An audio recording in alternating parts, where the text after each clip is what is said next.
ఈరోజు సుజాతాస్ కిచెన్లో హైదరాబాద్లో స్పెషల్ స్వీట్ అండి, కుబానికా మీఠా అని అంటారు. దీన్ని ఏ విధంగా తయారు చేయాలో చూద్దామండి. దీనిని మనం ఐస్ క్రీమ్తో తింటే చాలా టేస్టీగా ఉంటుంది. ఇది ఆరోగ్యానికి కూడా చాలా మంచిదండి. కుబానీ స్వీట్ తయారు చేయడానికి నేను ఈ కుబానీ ఈ విధంగా ఉంటుందండి. దీనిని ఇంగ్లీష్లో ఆప్రికాట్ అని అంటారు. దీనిని నేను ఒక 250 గ్రాములు తీసుకున్నానండి. 250 గ్రాముల ఆప్రికాట్కి నేను డబుల్ వాటర్ వేసి ఈ విధంగా నానబెట్టుకున్నానండి. ఈ విధంగా మనకి 8 గంటలు నానాలండి. దీనిలో నుంచి మనము ఈ సీడ్ని తీసివేయాలండి. ఈ విధంగా తీస్తే సీడ్ మనకి బయటకు వచ్చేస్తుంది. ఈ విధంగా ఆప్రికాట్లో ఉన్న గింజలన్నిటిని కూడా నేను తొలగించుకున్నానండి. దీనిని నేను ఒక గిన్నెలో వేస్తున్నాను. మనము ఆప్రికాట్ నానబెట్టుకున్న తర్వాత మిగిలిన నీళ్ళండి ఇవి. దీనిని కూడా నేను ఇందులో వేస్తున్నాను. ఈ నీళ్ళతోటి మనకి ఆప్రికాట్ ఉడుకుతుందండి. ఇప్పుడు నేను స్టవ్ వెలిగిస్తున్నానండి.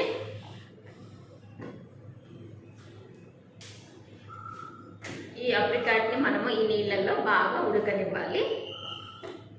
ఒక 10 నుంచి 15 నిమిషాలు పడుతుందండి. చూసారా, ఆప్రికాట్లు ఈ విధంగా బాగా ఉడుకుతున్నాయండి. దీనిని ఇంకొక 10 నిమిషాలు మనం ఉడికించాలి. అవసరం అనుకుంటే పైన మూత పెట్టుకోవచ్చు. చూసారా, ఈ మనం ఆప్రికాట్లో వేసిన నీళ్ళన్నీ కూడా పూర్తయిపోయాయండి. ఈ ఆప్రికాట్ కూడా చూద్దామండి ఉడికిందో లేదో. చూసారా, ఇది పూర్తిగా ఉడికిపోయిందండి.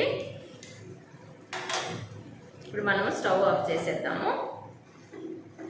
ఈ ఉడికిన ఆప్రికాట్ని మనము గరిటెతోటి ఈ విధంగా గట్టిగా ప్రెస్ చేసుకున్నట్లయితే ఇదంతా కూడా మంచి గుజ్జులాగా తయారవుతుంది. ఈ విధంగా చేయాలండి. ఈ విధంగా ఆప్రికాట్ మొత్తం నేను ఈ గరిటెతోటి ఈ విధంగా కొంచెం గట్టిగా ప్రెస్ చేశానండి. ఇది కొంచెం చూసారా, మనకి ఈ విధంగా ముద్దలాగా తయారైంది ఆప్రికాట్. మనము 200 గ్రాముల ఆప్రికాట్ తీసుకున్నాం కదండి. దీనిలోనికి 125 గ్రాములు పంచదార వేస్తున్నానండి. మనము పంచదార సరిపోకపోయినట్లయితే సగం ఉడికిన తర్వాత మనము టేస్ట్ చూసుకుని మళ్ళీ వేసుకోవచ్చండి. ఇప్పుడు స్టవ్ వెలిగిస్తున్నానండి. ఈ పంచదార పాకంలో మనము దీనిని ఒక 10 నిమిషాలు బాగా ఉడికించుకోవాలి.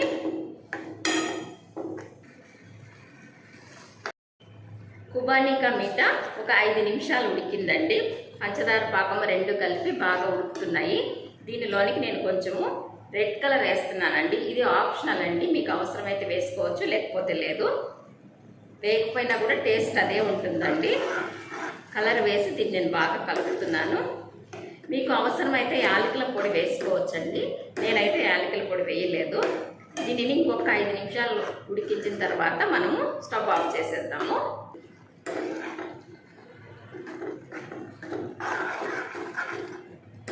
కుబానికా మీఠా పంచదార కలిపి బాగా ఉడికిపోయాయండి. ఈ విధంగా బాగా దగ్గరకు వచ్చిన తర్వాత మనము స్టవ్ ఆఫ్ చేసేసుకోవాలి. ఇప్పుడు నేను స్టవ్ ఆఫ్ చేసేస్తున్నానండి. కుబానికా మీఠా రెడీ అయిపోయిందండి. నేను దీనిలోనికి డిష్ అవుట్ చేసుకుంటున్నాను.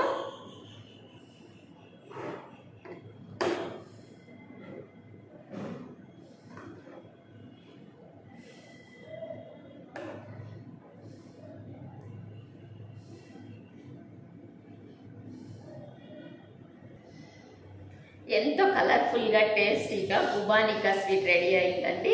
దీనిని మనం ఐస్ క్రీమ్తో ఏ విధంగా తినాలో చూపిస్తానండి. ఈ విధంగా నేను వెనీలా ఐస్ క్రీమ్ తీసుకున్నానండి. మనము తయారు చేసుకున్న కుబానికా మీఠాని ఈ విధంగా ఐస్ క్రీమ్ పైన వేసుకోవాలండి.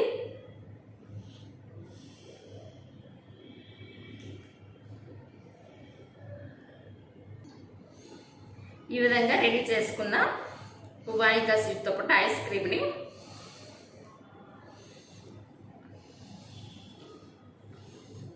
చాలా చాలా టేస్టీగా ఉందండి. మీరు కూడా తయారు చేయండి.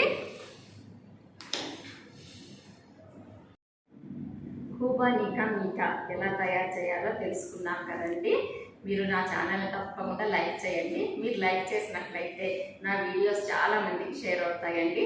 అలాగే నా ఛానల్ తప్పకుండా సబ్స్క్రైబ్ చేసుకోండి. పక్కనే ఉన్న బెల్ ఐకాన్ని క్లిక్ చేయండి. Thank you.